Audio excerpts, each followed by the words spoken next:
الله يا الله. Bismillahirrahmanirrahim. Assalamualaikum warahmatullahi wabarakatuh. Syukur alhamdulillah kita berjumpa lagi di channel ini. Salawat dan salam tak lupa kita sanjung sajikan ke pangkuan Nabi besar Muhammad sallallahu alaihi wasallam. Allahumma sholli ala sayyidina Muhammad wa ala ali sayyidina Muhammad. Sahabat beriman yang Allah muliakan, dulu di masa Rasulullah ada seorang sahabat yang bernama Sya'ban radhiyallahu anhu. Dan ketika beliau meninggal dunia, beliau mengucapkan 3 kalimat yang hanya Rasulullah sendiri yang tahu arti dari kalimat tersebut. Tonton terus video ini hingga selesai untuk mengetahui apa maksud dari kalimat yang beliau ucapkan. Namun sebelum melanjutkan videonya, jangan lupa untuk klik like, bagikan video ini sebagai sarana dakwah bagi orang lain, dan jangan lupa tekan tombol subscribe untuk mendapatkan video menarik lainnya dari channel ini. Terima kasih. Alkisah, ada seorang sahabat Nabi yang bernama Sya'ban radhiyallahu anhu. Beliau adalah seorang sahabat yang tidak menonjol dibandingkan dengan sahabat-sahabat yang lain. Ada suatu kebiasaan unik dari dirinya, yaitu setiap masuk masjid sebelum salat berjamaah, beliau selalu beritikaf di pojok depan masjid. Beliau mengambil posisi di pojok bukan karena supaya mudah bersandaran ataupun tidur, namun karena tidak mau mengganggu orang lain dan tak mau terganggu oleh orang lain dalam beribadah. Kebiasaan ini sudah dipahami oleh sahabat, bahkan oleh Rasulullah Shallallahu Alaihi Wasallam, bahwa Sya'ban radhiyallahu anhu selalu berada di posisi tersebut, termasuk saat salat berjamaah. Suatu pagi, saat salat subuh berjamaah akan dimulai, Rasulullah Shallallahu Alaihi Wasallam mendapati bahwa Sya'ban radhiyallahu anhu tidak berada di posisinya seperti biasa. Nabi pun bertanya kepada jamaah yang hadir, apakah ada yang melihat Sya'ban? Namun tak seorang pun yang melihat Sya'ban. Salat subuh pun ditunda sejenak untuk menunggu kehadiran Sya'ban radhiyallahu anhu. Namun yang ditunggu belum juga datang. Khawatir salat subuh kesiangan, Nabi memutuskan untuk segera melaksanakan salat subuh berjamaah. Selesai salat subuh, Nabi bertanya, apa ada yang mengetahui kabar dari Sya'ban radhiyallahu anhu? Namun tak ada seorang pun yang menjawab. Nabi bertanya lagi, apa ada yang mengetahui di mana rumah Sya'ban? Kali ini seseorang sahabat mengangkat tangan dan mengatakan bahwa dia mengetahui persis di mana rumah Sya'ban. Nabi yang khawatir terjadi sesuatu dengan Sya'ban radhiyallahu anhu meminta diantarkan ke rumahnya. Perjalanan dengan kaki cukup lama ditempuh oleh Nabi dan rombongan. Sebelum sampai ke rumah yang dimaksud, rombongan Nabi sampai ke sana saat waktu afdal untuk melaksanakan salat duha, kira-kira 3 jam perjalanan. Sampai di depan rumah tersebut, Nabi Shallallahu Alaihi Wasallam mengucapkan salam dan keluarlah seorang wanita sambil membalas salam tersebut. Benarkah ini rumah Sya'ban? Tanya Rasulullah. Benar iya Rasulullah, saya istrinya, jawab wanita tersebut. Bolehkah kami menemui Sya'ban yang tadi tidak hadir saat salat subuh di masjid? Sambil berlinang air mata, istri Sya'ban menjawab, beliau telah meninggal tadi pagi. Rasulullah dan para sahabatnya mengucapkan inna lillahi wa inna ilaihi raji'un.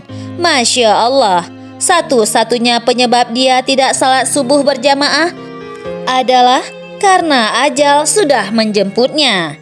Beberapa saat kemudian, istri Sya'ban bertanya kepada Rasulullah, ya Rasulullah, ada sesuatu yang menjadi tanda tanya bagi kami semua, yaitu menjelang kematiannya dia berteriak 3 kali dengan masing-masing teriakan disertai 1 kalimat. Kami semua tidak paham apa yang dimaksudkannya. Apa saja kalimat yang diucapkannya? Tanya Rasulullah. Di masing-masing teriakannya, ia berucap kalimat, "Aduh, kenapa tidak lebih jauh? Aduh, kenapa tidak baru? Kenapa tidak semua?" Lalu Rasulullah menjelaskan dari perkataan yang keluar dari lisan Sya'ban sebelum sakratul maut. Rasul pun melantunkan ayat yang terdapat dalam surat Al-Quran, "Sesungguhnya kamu berada dalam keadaan lalai dari hal ini, maka kami singkapkan daripadamu hijab yang menutup matamu, maka penglihatanmu pada hari itu amat tajam." Saat Sya'ban dalam keadaan sakratul maut, perjalanan hidupnya ditayangkan ulang oleh Allah Subhanahu wa Ta'ala. Bukan cuma itu, semua ganjaran dari perbuatannya diperlihatkan oleh Allah. Apa yang dilihat oleh Sya'ban dan orang yang sakratul maut itu tidak bisa disaksikan oleh orang lain.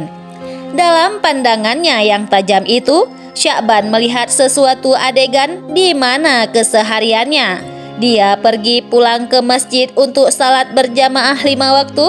Perjalanan sekitar 3 jam jalan kaki sudah tentu bukanlah jarak yang dekat.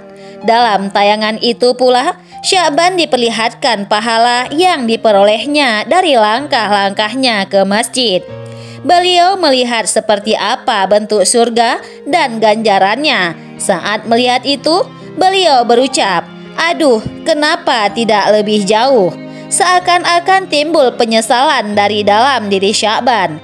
Mengapa rumahnya tidak lebih jauh lagi supaya pahala yang didapatkan lebih banyak dan surga yang didapatkan lebih indah?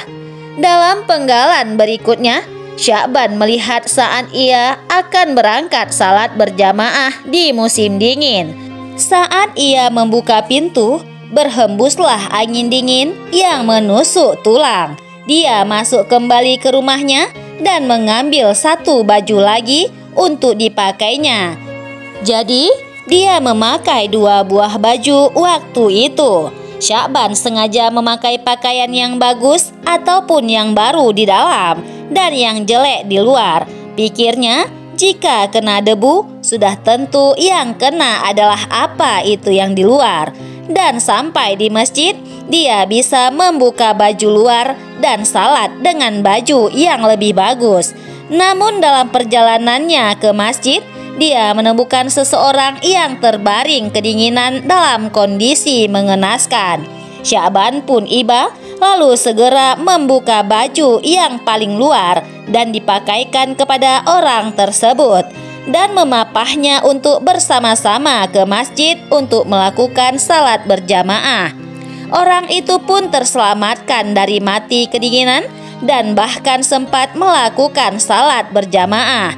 Sya'ban pun kemudian melihat indahnya surga yang sebagai balasan memakaikan baju buntutnya kepada orang tersebut. Kemudian dia berteriak, "Aduh, kenapa tidak yang baru?" Timbul lagi penyesalan di benak Sya'ban.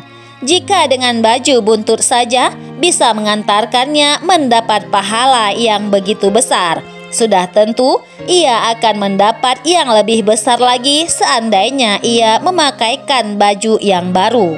Berikutnya Sya'ban melihat lagi sesuatu adegan saat dia hendak sarapan dengan roti yang dimakan dengan cara mencelupkannya ke dalam segelas susu. Ketika baru saja hendak memulai sarapan, muncullah pengemis di depan pintu yang meminta diberi sedikit roti. Karena sudah lebih dari 3 hari perutnya tidak diisi makan. Melihat hal tersebut, Sya'ban merasa iba. Dia kemudian membagi 2 roti yang sama besarnya. Demikian pula segelas susu itu pun dibagi 2. Kemudian mereka makan bersama-sama roti itu yang sebelumnya dicelupkan ke susu dengan porsi yang sama. Allah kemudian memperlihatkan ganjaran dari perbuatan Sya'ban radhiyallahu anhu dengan surga yang indah. Demi melihat itu pula, dia pun berteriak lagi, "Aduh, kenapa tidak semua?" Sya'ban kembali menyesal. Seandainya dia memberikan semua roti itu kepada pengemis tersebut, tentulah dia akan mendapatkan surga yang indah. Masya Allah.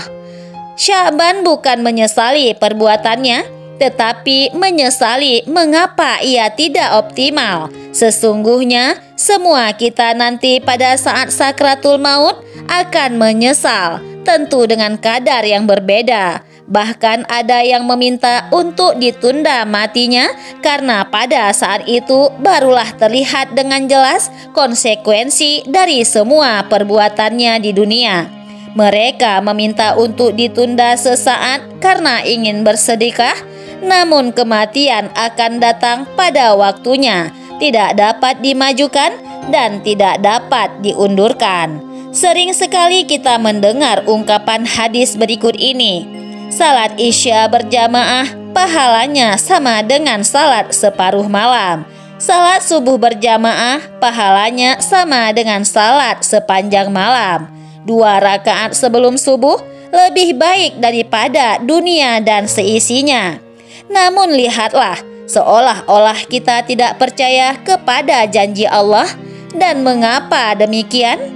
Karena apa yang dijanjikan oleh Allah Subhanahu wa Ta'ala itu tidak terlihat oleh mata kita pada situasi yang normal.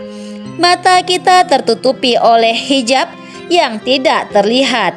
Maka yang berperan adalah iman dan keyakinan bahwa janji Allah tidak pernah meleset. Allah akan membuka hijab itu pada saatnya, saat ketika nafas sudah sampai di tenggorokan. Sya'ban radhiyallahu anhu telah menginspirasi kita bagaimana seharusnya menyikapi janji Allah tersebut. Beliau ternyata tetap menyesal, sebagaimana halnya kita pun juga akan menyesal. Namun penyesalannya bukan karena tidak menjalankan perintah Allah. Penyesalannya karena tidak melakukan kebaikan dengan optimal. Dan sudahkah kita semua berhitung? Siap untuk menghadapi apa yang akan pasti kita hadapi, yaitu sakaratul maut. Atau masih sibuk dengan urusan dunia yang pasti kita tinggalkan. Semoga kita semua bisa lebih optimalkan kebaikan-kebaikan kita di setiap kesempatan. Selagi masih ada nyawa di kandung badan, marilah kita sama-sama bertaubat, memperbanyak amal kebaikan kita, dan menjauhi setiap larangan-larangannya. Wallahu a'lam bishawab. Wassalamualaikum warahmatullahi wabarakatuh.